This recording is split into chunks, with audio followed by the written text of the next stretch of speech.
Shalom, salam sejahtera untuk kita semua. Kembali lagi bersama dengan kami di channel His Judgment Media Ministry. Pada saat ini kita sama-sama akan mempelajari kembali pelajaran sekolah sahabat kita. Pelajaran yang ketiga di tanggal 19 Oktober 2024. Namun sebelum itu mari kita tunduk kepala, kita berdoa. Bapa di surga, terima kasih untuk berkat Tuhan yang boleh kami rasakan sampai pada saat ini. Saat ini kami siap untuk mempelajari firman-Mu melalui pelajaran sekolah sahabat. Tuhan menuntun kami, memberkati kami. Di dalam nama Yesus Kristus kami sudah berdoa dan mengucap syukur. Amin. Judul pelajaran sekolah sahabat kita pada saat ini adalah Latar Belakang Pendahuluan.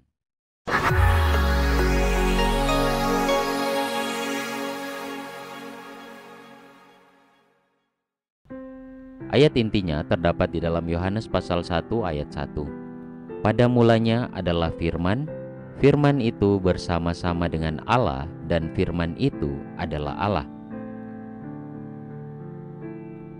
Yohanes tidak merujuk pada kelahiran Yesus. Ia puas memberitahu kita bahwa Yesus berinkarnasi.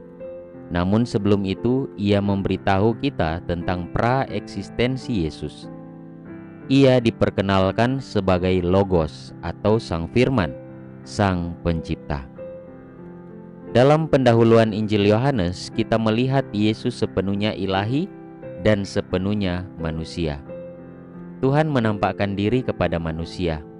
Cahaya murni bersinar dalam kegelapan dunia ini. Cahaya yang diterima oleh sebagian orang dan ditolak oleh sebagian lainnya. Saat ini, cahaya ini terus bersinar di dunia. Apakah Anda akan menerimanya? Apakah Anda akan membagikan kemuliaannya? Kita akan belajar mengenai keilahiannya, kemudian kemanusiaannya, penolakan, dan juga kemuliaannya. Mari kita pelajari pelajaran kita. Keilahian Yesus dalam Yohanes pasal 1 ayat 1. Pada mulanya adalah firman, firman itu bersama-sama dengan Allah dan firman itu adalah Allah.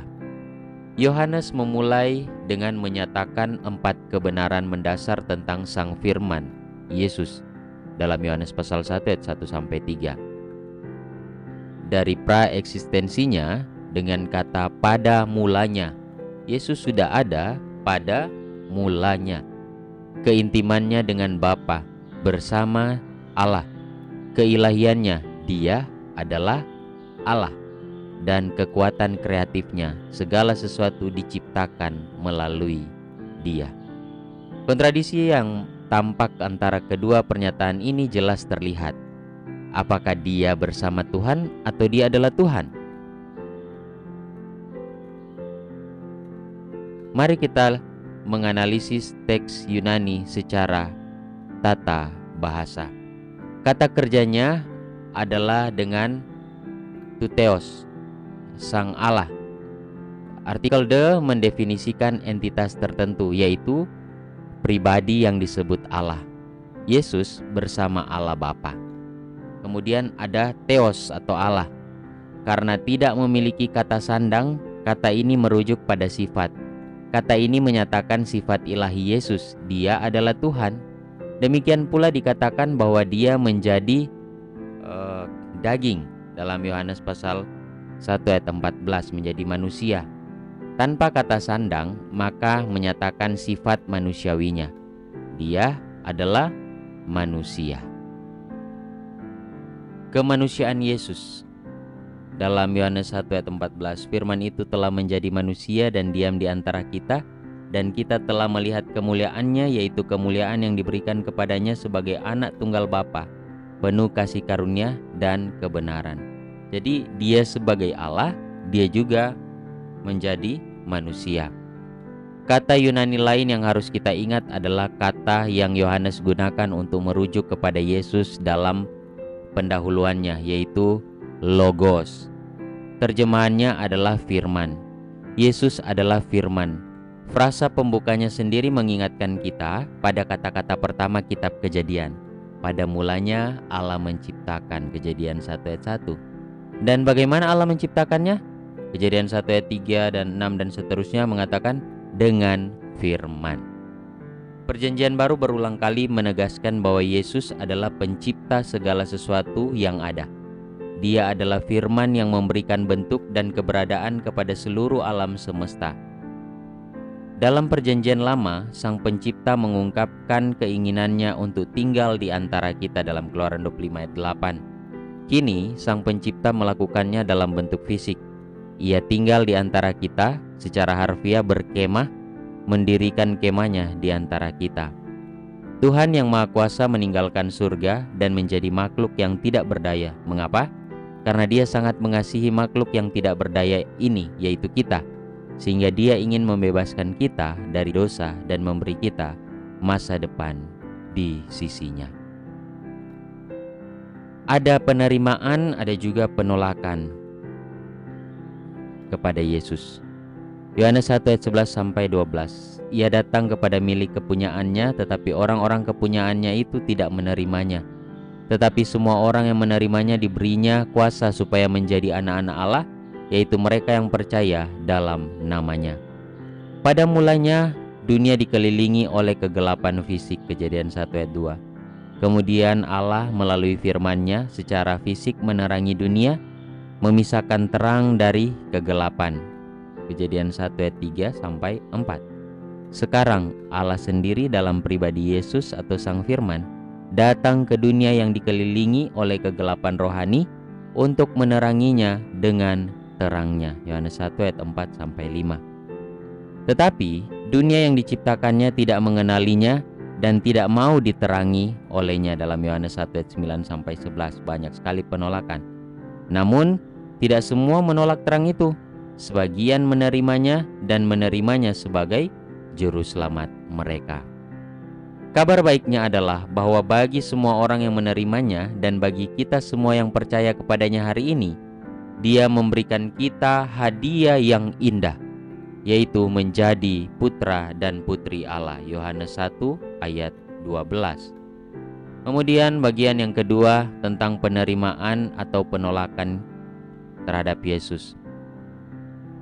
Yohanes 3 ayat 20 sampai 21. Sebab barang siapa berbuat jahat, membenci terang, dan tidak datang kepada terang itu, supaya perbuatan-perbuatannya yang jahat itu tidak nampak. Tetapi barang siapa melakukan yang benar, ia datang kepada terang, supaya menjadi nyata bahwa perbuatan-perbuatannya dilakukan dalam Allah.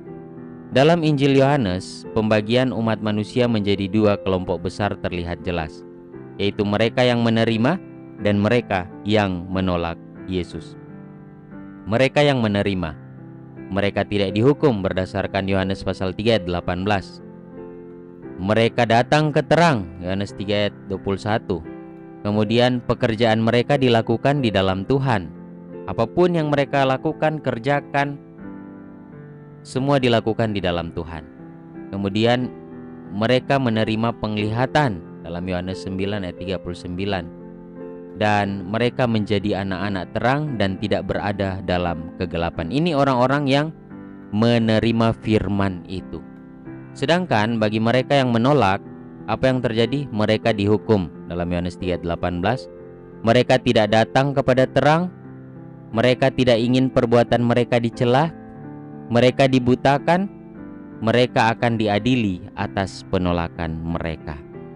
Pilihan ada pada saya dan saudara. Maukah kita menerima firman itu atau Yesus sendiri atau menolak? Dan bagian yang terakhir, kemuliaan Yesus dalam Yohanes 1 ayat 14.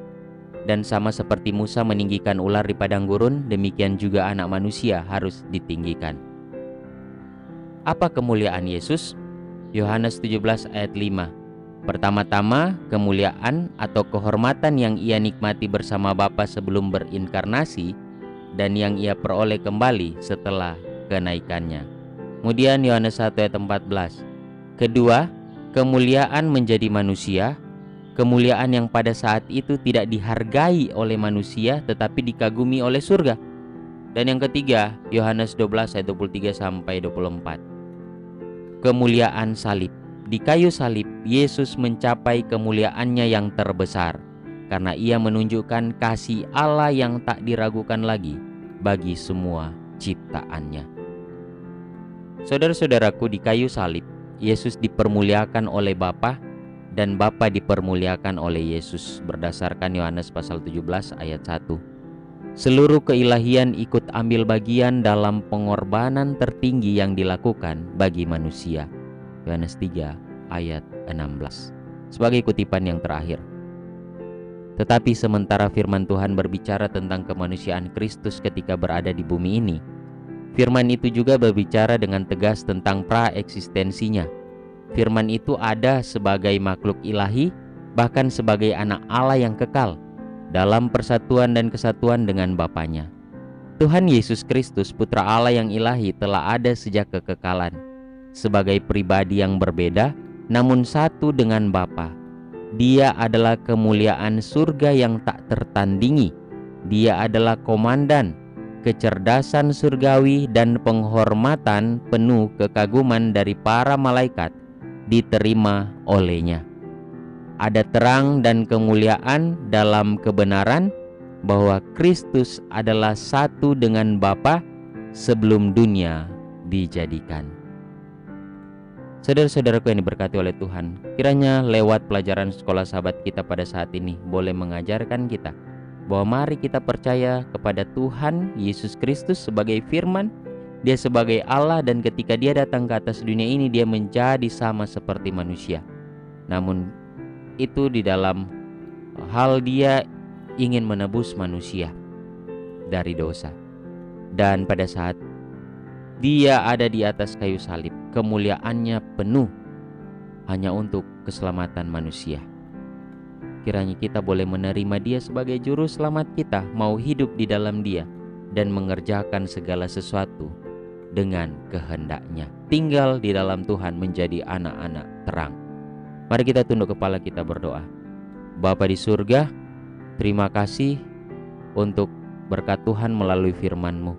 Lewat pelajaran sekolah sahabat kami diingatkan kembali untuk mari menerima Yesus sebagai juru selamat yang layak untuk dimuliakan. Kami menyerahkan kami ke dalam tangan Tuhan, berkati para pemirsa dimanapun mereka berada. Jaga dan lindungi kami semua Tuhan. Inilah doa dan permohonan kami, dalam nama Yesus kami sudah berdoa dan mengucap syukur. Amin. Tuhan kiranya memberkati kita semua. Dan bagi saudara-saudara, sahabat-sahabat sekalian yang belum subscribe channel ini, jangan lupa di subscribe, nyalakan lonceng notifikasinya, agar ketika kami mengupload video-video terbaru, saudara-saudara bisa langsung mengaksesnya. Tuhan memberkati kita semua. Shalom.